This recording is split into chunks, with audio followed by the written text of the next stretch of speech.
out for you.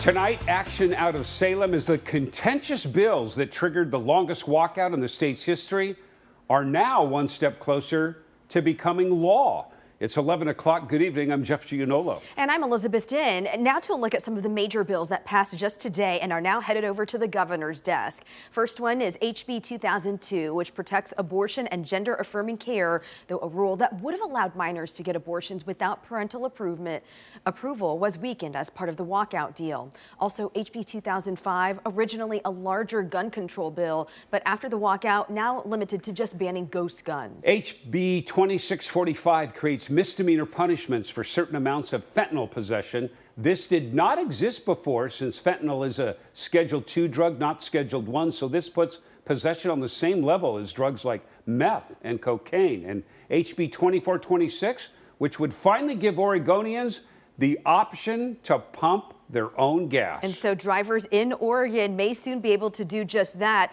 because this comes after the Senate passed a bill today which would end the state's nearly 50-year ban on self-service fueling. Let's switch to Joelle Jones, digging deeper into this new bill, what it means for motorists and gas station workers. Joelle? That's right, Jeff. Liz, right now, Oregon is one of only 2 states that doesn't allow people to pump their own gas. And whether you love that idea or you hate it, if signed into law, this bill would end the state's prohibition of self-service pumping without getting rid of any options. I think it's more convenient.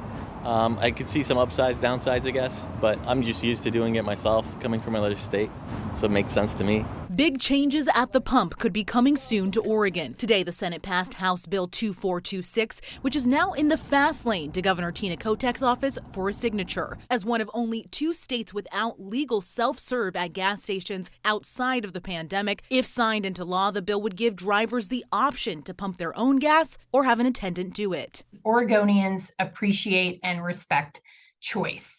And that's what this bill is going to allow. If you're used to having attendant service, you're still going to have that option where you are. Oregon Senator Janine Solomon sponsored and carried the bill on the Senate floor. She tells us the legislation would require gas to cost the same amount no matter what service a person chooses, would also adhere to all ADA regulations, and require an equal number of self and attendant service pumps. For gas stations generally, especially in the suburbs, in areas where they're having trouble to attract people to work, it is a big deal to allow wider operational hours for people needing gas. Mark Fitz operates a local gas station and tells us this is a major win for the industry, which has struggled in recent years with a labor shortage. Our gas station employees make more than legislators do in Oregon.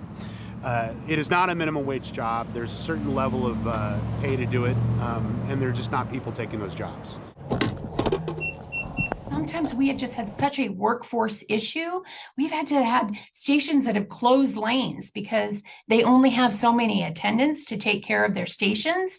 And so this is going to be able to open those lanes and have 50% of them be attended, 50% of them have self-service. And while the bill passed the legislature with bipartisan support, not everyone is thrilled, like Miles Ashaya, who represents gas attendees and other station workers. We're definitely worried about workers kind of losing out here, because this was, like I said, once again, workers are kind of left out when leadership should be passing pro-worker legislation.